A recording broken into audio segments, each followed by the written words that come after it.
Hello everyone, welcome to Geology Concepts.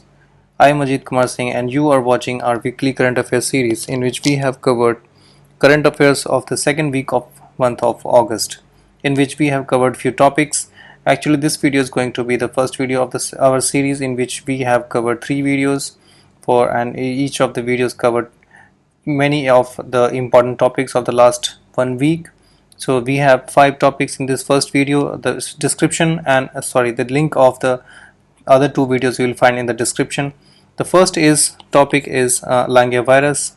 Then second is the butterfly mines. Third is Criminal Procedure Act, which is an amendment. Fourth is Corbevax, which is a booster dose, and fifth is a scheme, Smile 75 scheme, which is for the beggars and destitute people. 75 in this represents the 75 years of our independence, and this is actually the brief introduction, and let's start and we will see all these topics one by one. So the first topic is Langia virus. Any virus it comes in the news and it becomes important for your examination because viruses are very important for your examination. That's why I have covered this here. This is the important things I have just highlighted here so that this will save our time. The first thing important about this virus is it's a zoonotic virus, which means it can be transmitted from animals to human beings, which makes it very deadly because animals are an integral part of our lives, and if there is a transmission possibility from animals to human beings, that means we have to become very careful about these outbreaks, we can say. So that's why it is important. The second thing is about this zoonosis is that it is prevalent in Asia Pacific region.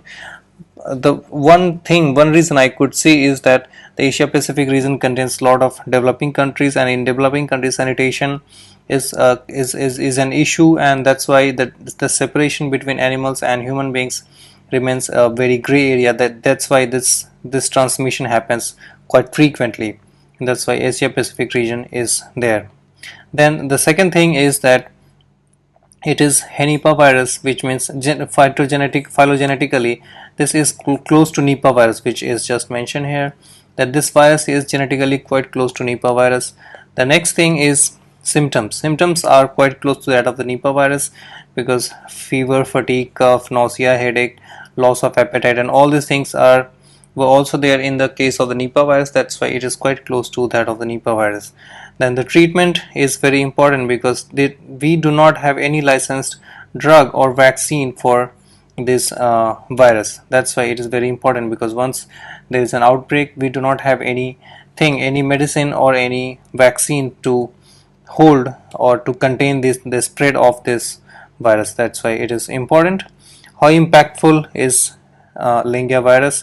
So the impact assessment. If we go for that, then only in severe infections there is a fatality possibility. Otherwise, in mild infections there is not that much of concern. So that's why it has been mentioned here that in case of severe infections, it may cause fatal. I mean, it may be fatal, and it may cause death also. Langia virus belongs to the same family of the Nipah virus that I have just mentioned. The first case of Langia virus was reported in 2019, and it has been classified as biosafety level 4 pathogen. Why it is important and why I have highlighted here is that you need to understand biosafety level, and there are different levels 1, 2, 3, and 4. There are 4 levels. In different levels indicate different things. So first of all, let us understand what is biosafety levels. It is used to identify the protective measures needed in a laboratory setting to protect workers, environment, and the public.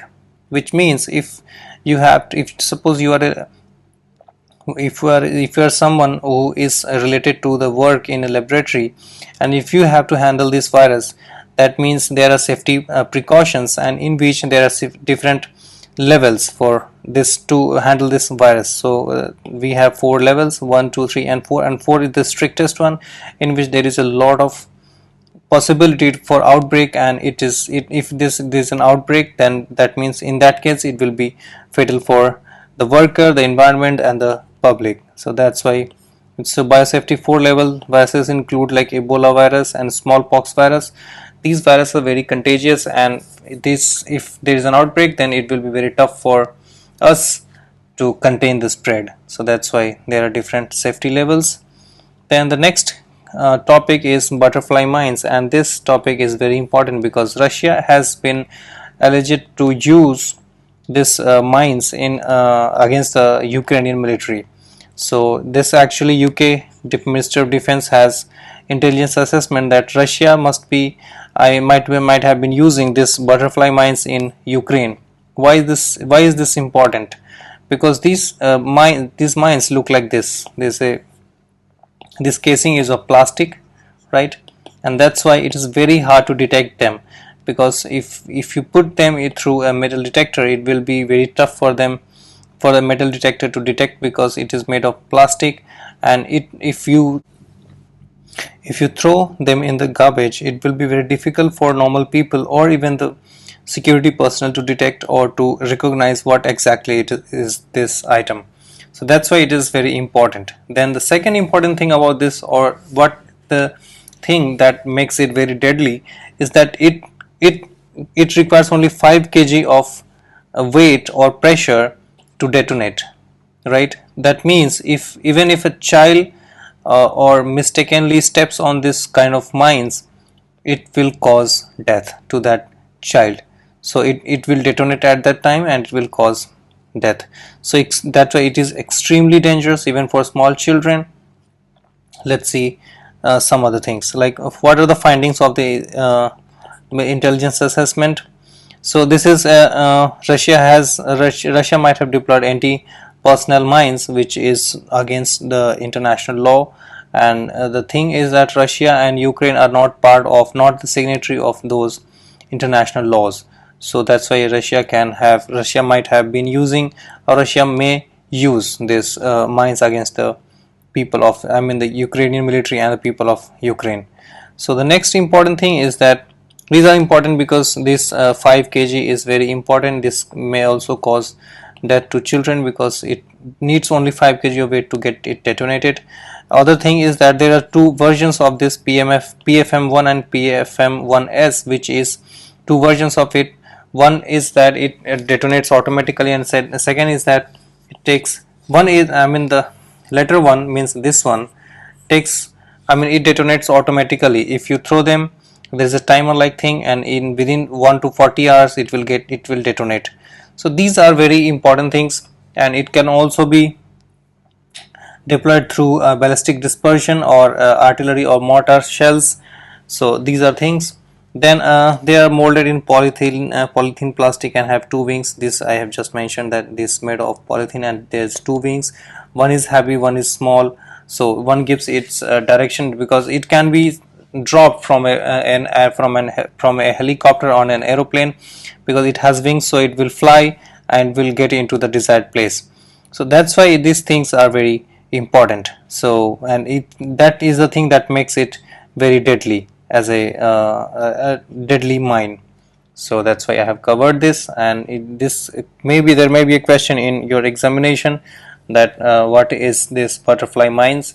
So it has been used by Russia in Ukraine, and it requires very small weight to get it detonated. So these are something important about this. The next topic is Criminal Procedure Identification Act 2022. So this is something, an amendment, Identification of Prisoners Act 1920. This this act replaces this 1920 Act, which is a colonial era law. What is important about this is that data can be collected. What kind of data can be collected under this new law is that finger impression, which is quite obvious, palm print impression, footprint impression. In case you do not have hands, then your footprint impression can be taken.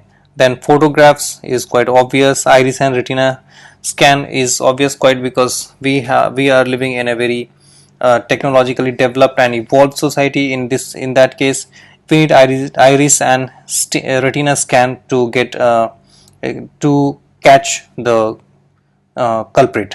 Then physical and biological samples, their analysis, behavioral attributes includes signatures, handwriting, and any other examination.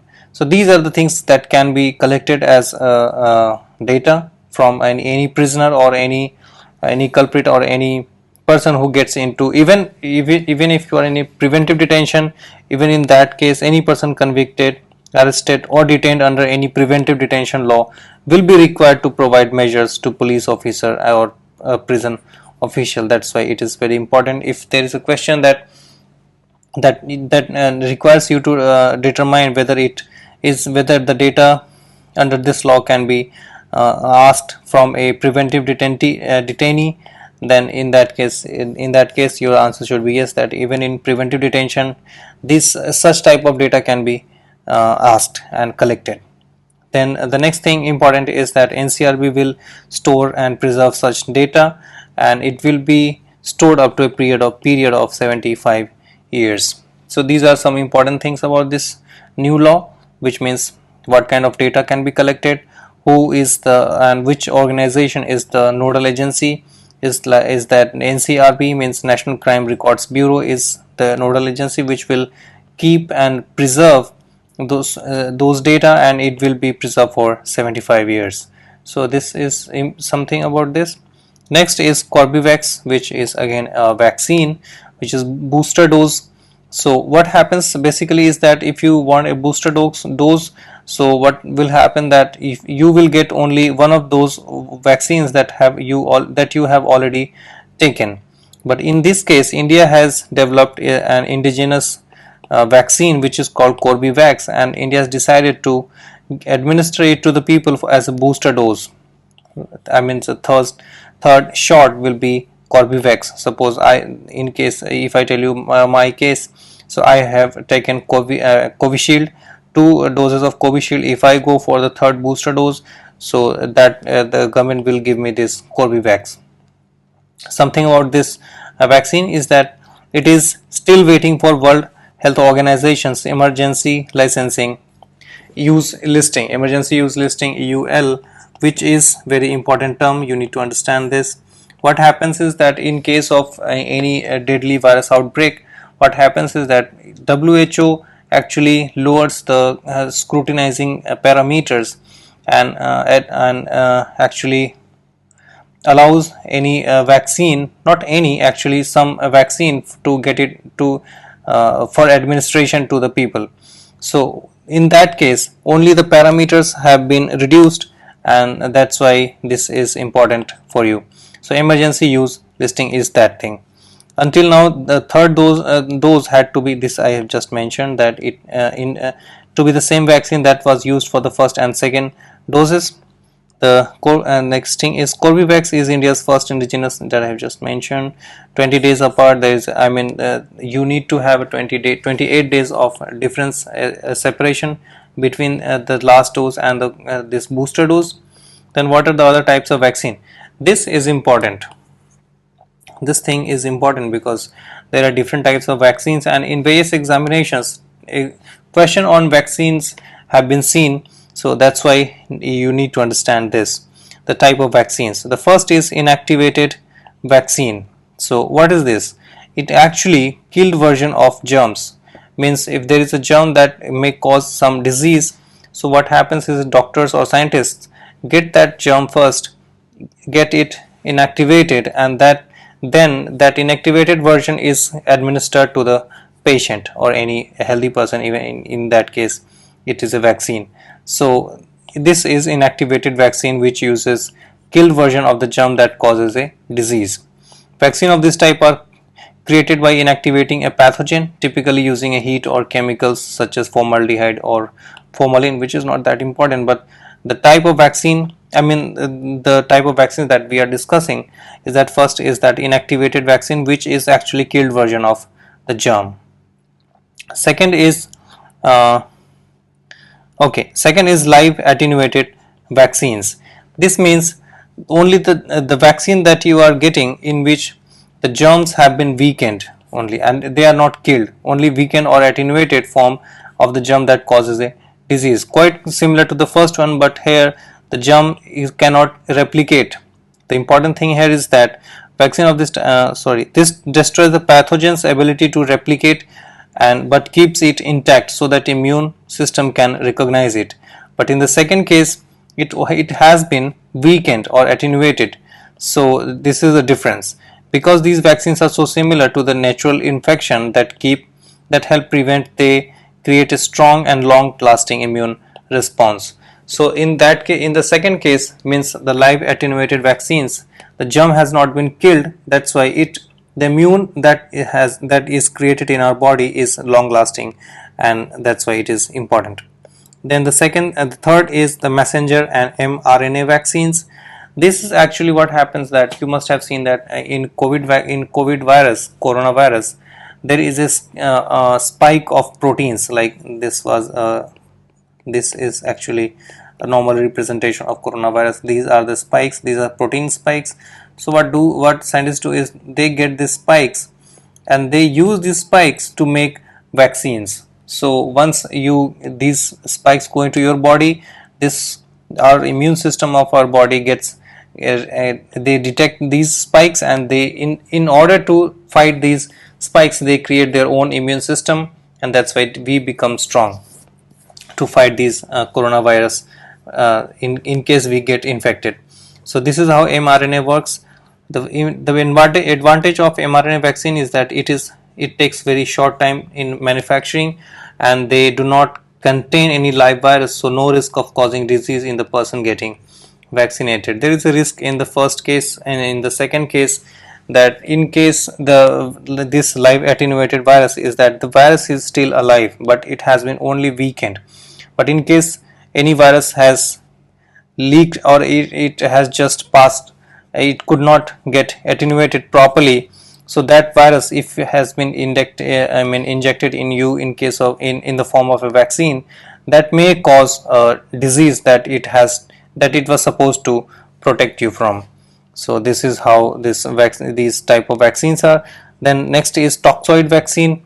So this is actually, toxoid vaccine is, they use a toxin which is harmful product made by the germ that causes a disease. Means suppose there is a virus, and when it enters your body, it creates some kind of toxin. So that toxin will be administered to your body, and your body will be fighting to that toxin. So it will our body will actually generates an immune system which actually fights the toxin generated by the germ, not the germ itself. So our body does not fight the germ, but it fights the toxicity that is developed by the germ when it gets into our body. So this is the toxoid vaccine. Then there is a viral vector vaccine, in which to fight a virus we use a different virus to fight this. So this is the viral vector vaccine. So these are the types of different types of vaccines. Then I think this is the last topic of this video. This is Smile 75 scheme. So this 75, I have just mentioned that this is for the 75 years of our independence. Smile, this scheme is actually for destitution and beggary. Means there are people we have almost around 5 lakh beggars in our country, and they are in not actually they are for a modern society where we have, like, India has decided, and India aspires to become a 5 trillion economy. And if suppose we have 5 lakh beggars on our streets, so it will be it will be a shame for our country. So that's why government has come up with such scheme. And this aim of the scheme, the ministry which is the nodal ministry is this social justice and empowerment. So this is important for you. You need to understand this, you need to remember this. Then the objectives of this scheme is to make the cities, town and municipal areas begging free. Means it does not want to see any beggars on the streets. So this is the aim of this scheme. To make strategy for comprehensive rehabilitation. It also talks about rehabilitation. That is a good thing. Like if you are prepared, if you are making some scheme and if you do not have any plan for the rehabilitation, that means those beggars will have nowhere to go, right? Because they are into a business, like that is their livelihood. They are getting their everyday earning from begging. So you need to provide them any alternative so that they can lead their life other than begging. so that's why it is important. Rehabilitation is very important. Then the status of beggars in India, this is important. Like in according to 2011 census, we had 4,13,670 beggars. So in the next 10 years this data must have increased. So that's why I have just said that we have around 5 lakh beggars. The state which has maximum number of beggars is West Bengal, followed by Uttar Pradesh and followed by Bihar. Means Bihar is at the third number, Uttar Pradesh is at the second number, and West Bengal is at the number one. Means West Bengal has the highest number of beggars. In UTs, we have New Delhi, highest number of beggars, around 2,187, which data it seems like it's very small data, a small number, but in reality beggars must have been more than this, must be more than this. Then 121 in Chandigarh, this at the second place. In northeast, Assam has the highest number of beggars, followed by, and Mizoram has the least number of beggars. This way we have covered this first episode, and I hope you guys must have benefited from this. Let me know if in the comment section if you find anything, any question, any query regarding this topic or regarding any topic in this video. And thank you for watching. Thanks a lot.